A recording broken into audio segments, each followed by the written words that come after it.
you can only increase the text.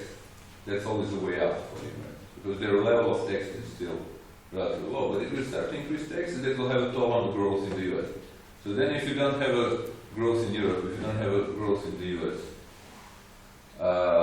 or it's some minimal growth, then you're really now in a trouble where you may end up like Japan. Japan for 20 years is not growing. Still a rich country.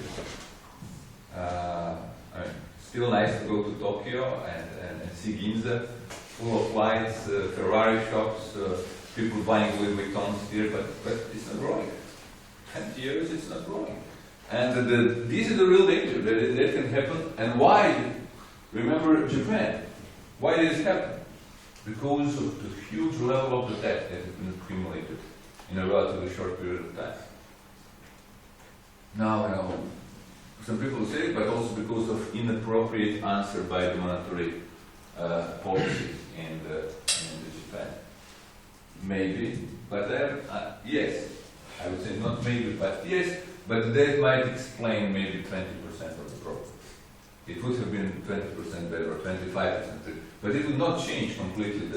Whatever the BOJ did would not have solved the real problem of just over-debted government and corporate sector in Japan.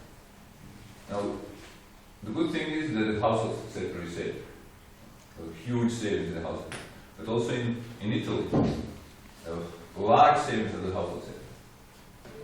So, however, that does not translate into a high growth as long as you have too much debt, both on the government and the corporate functions.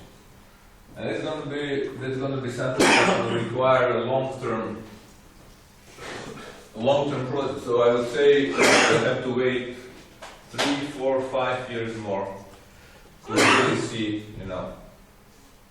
So, which means that the credit will last 8, 10 years. More than 7 biblical ones. 2 questions actually. One to this point, that would be that if we see no growth or low intensive growth or low growth as such, isn't it possible to reallocate things within these given needs and still get some decent way out of it? Like doing these simulations with banking supervision is not very costly.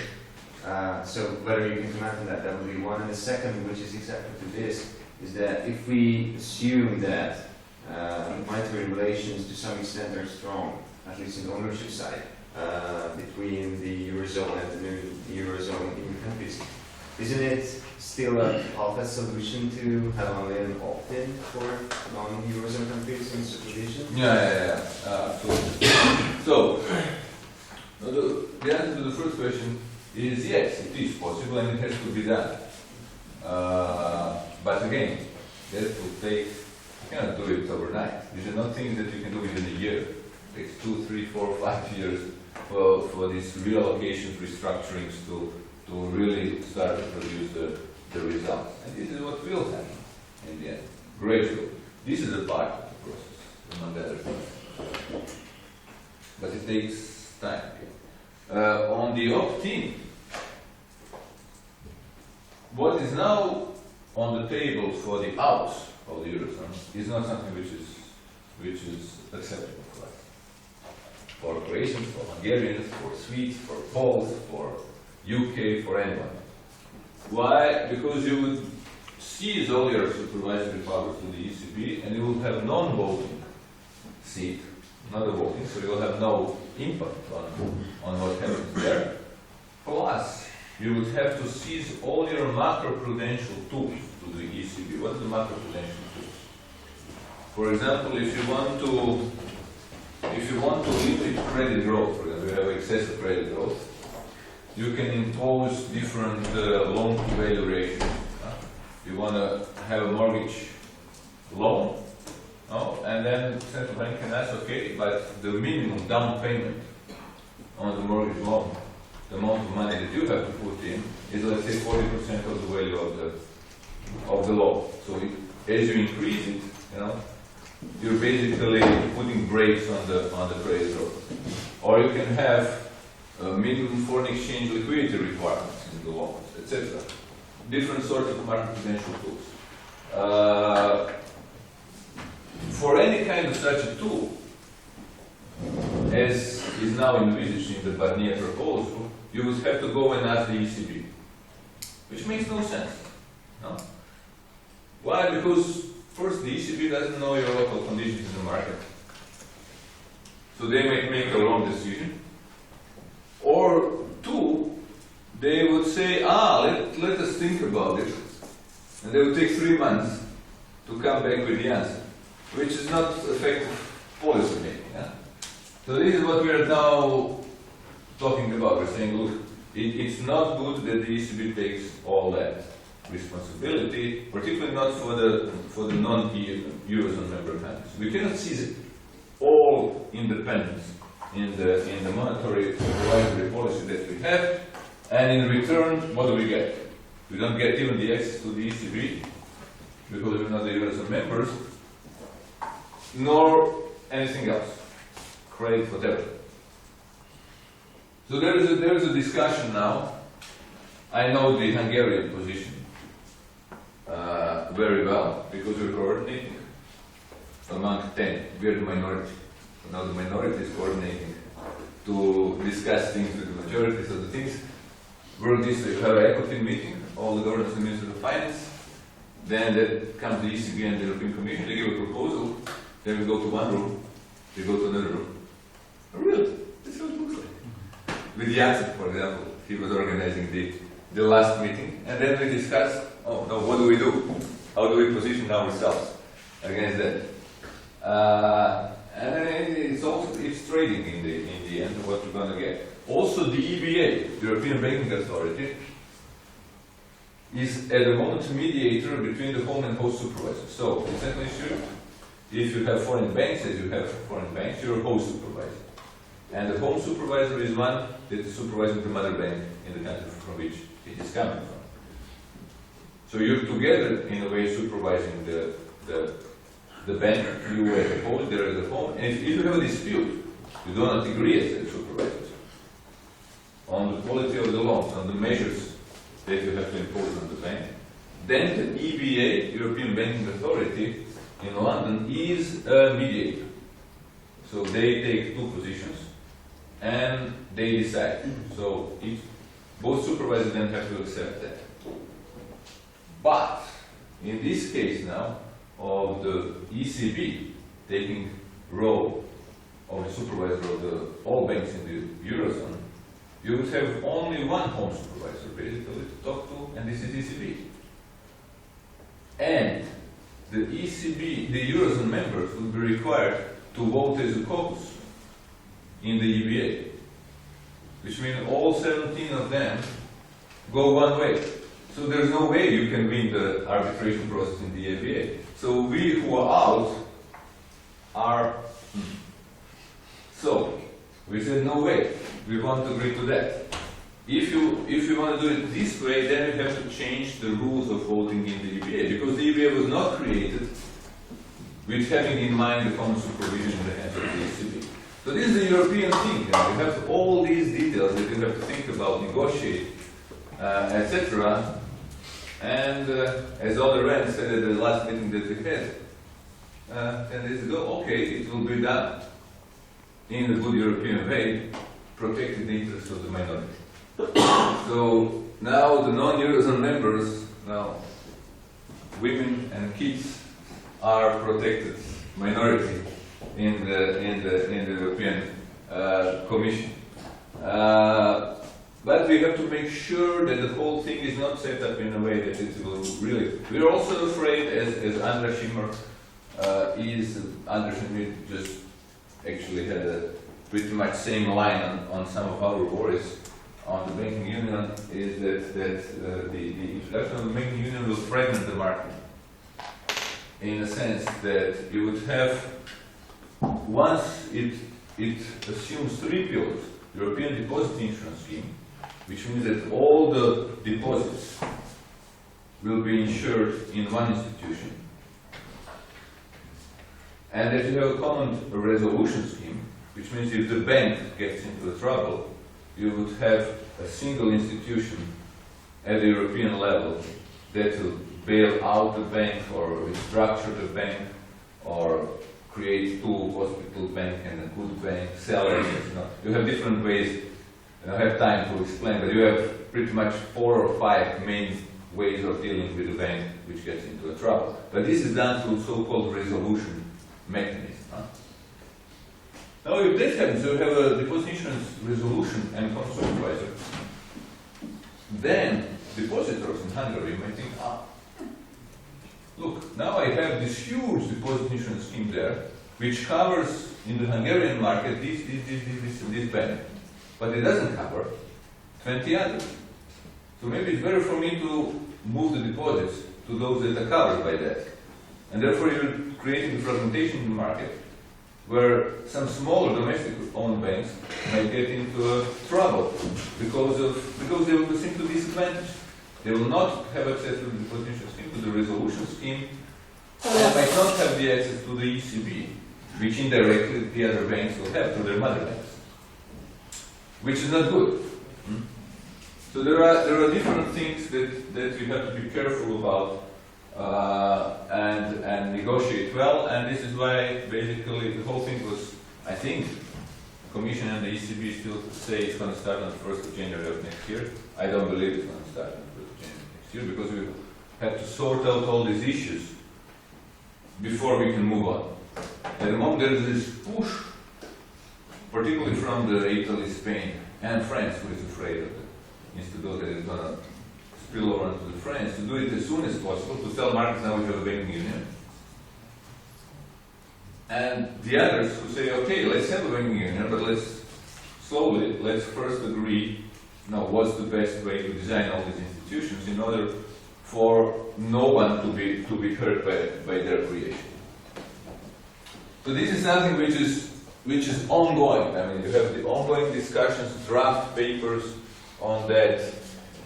Bruegel from Brussels has drafted a paper on the European deposit insurance scheme.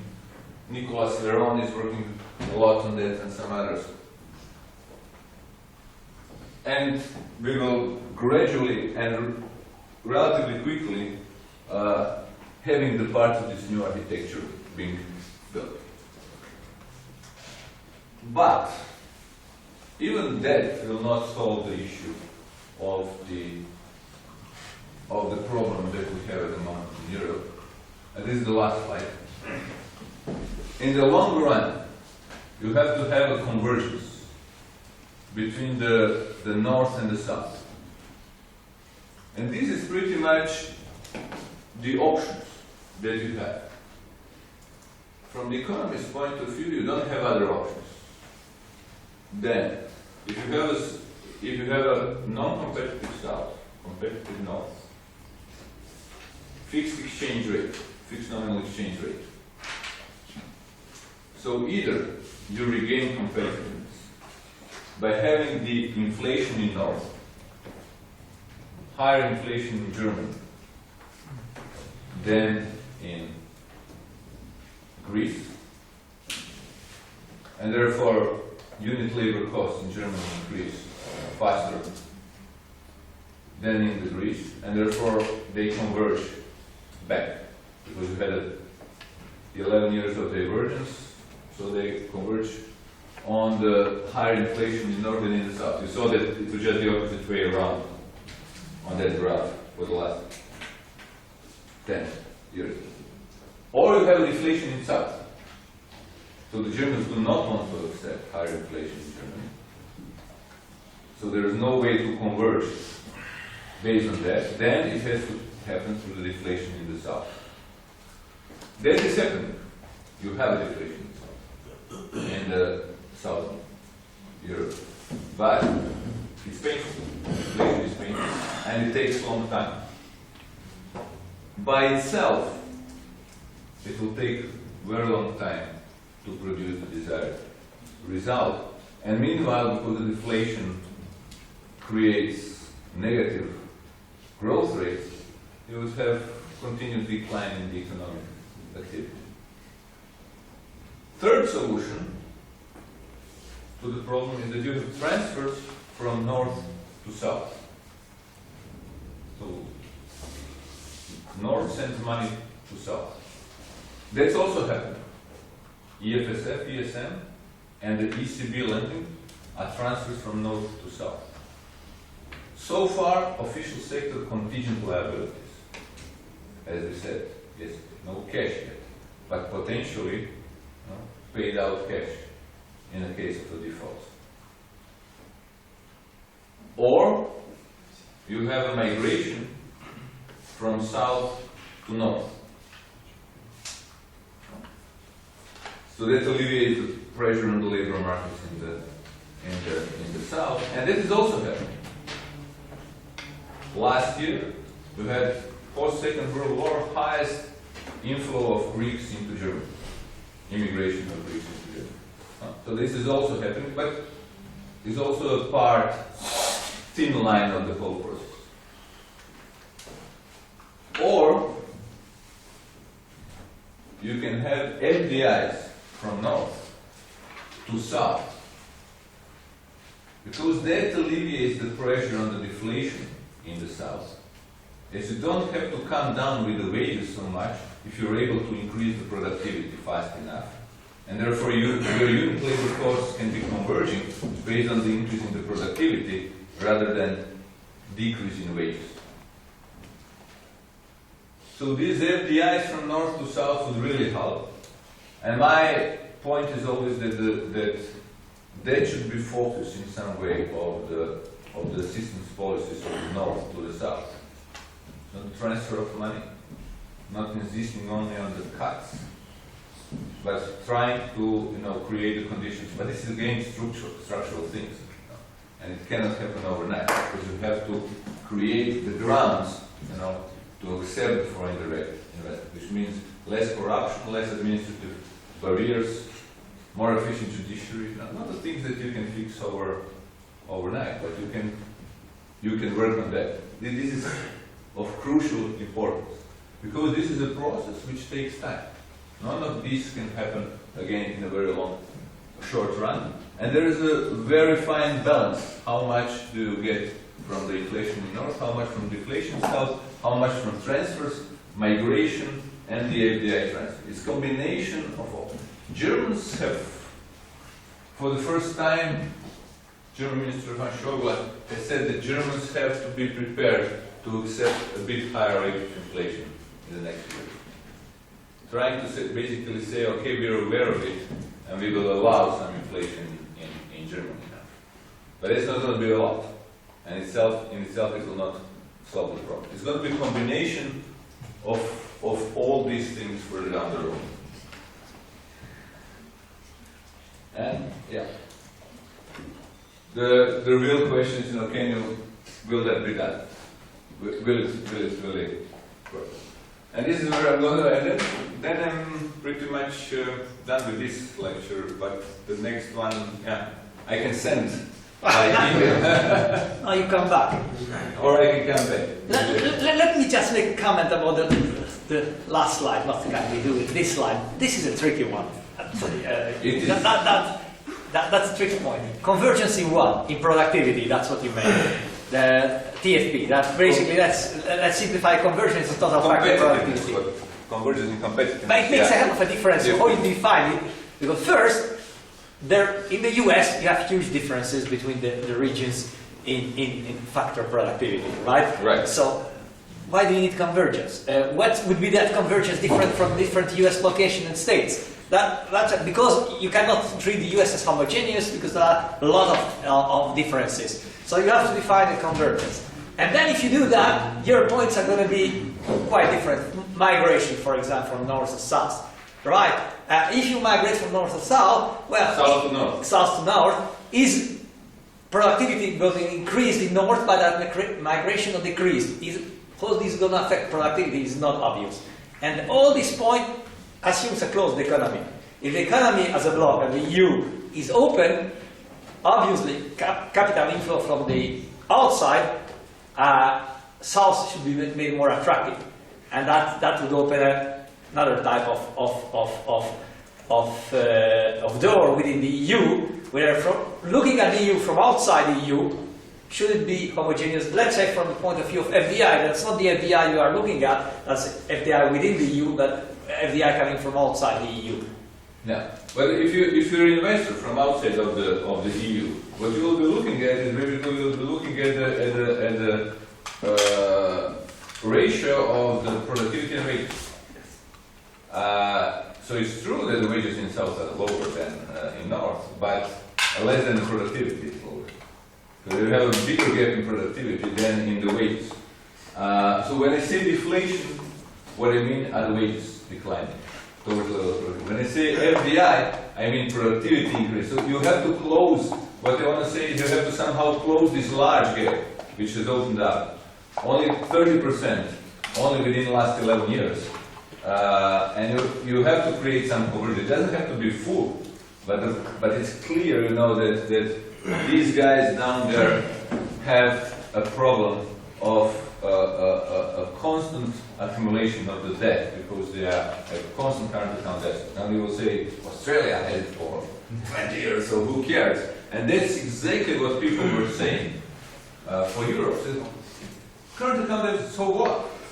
I mean, you can now we have a common currency. There's no foreign exchange risk. There will be no speculation against the currency. There will be no currency crisis, and therefore you can run current account deficit forever as long as you have capital mobility. And they were saying it's like in the U.S. It's not like in the U.S. because you have a sovereign states here with their own budget and with their own sovereign risk premium. There you don't have a sovereign risk premium. There the markets will not punish Oregon if it has a lower TFP than Massachusetts. And that's it. And here they will now come over you and they will kill you because you have your own full fiscal sovereignty. And why do you have your own full fiscal sovereignty? Because you asked for it. You don't want to give it up. You gave up the monetary sovereignty and you thought that you can live without giving up the fiscal sovereignty. And you know how did it work when the whole thing was constructed? French were pushing for the Eurozone. Because, of course, they didn't like the Bundesbank being actually the central bank of EU. Which it was, de facto. Until the creation of the ECB, Bundesbank was running the monetary policy of the EU. And everybody else was following. So the idea of the French is now, if you have an ECB, they'll have a larger role, so it's not going to be German, but they kind of share it. And the first president was Dutch, and then followed by the French. And then Germans didn't want to do it, and they said if we want to do it, they were reluctant to get into the monetary union. They didn't want to do it, and they said if we do it, we have to have a fiscal part of the fiscal union. We cannot have monetary without a fiscal. And the French said, well, fiscal we'll discuss later. In Amsterdam, regards to that treaty, let's do the monetary first. Because they never wanted to have fiscal. French, huh? And the whole thing kind of happened once the Berlin Wall fell. Because then Kohl had to go to Mitterrand and ask him, could we unite? And Mitterrand said, of course, Helmut. But what about the monetary union? I think it's the time to push with that idea.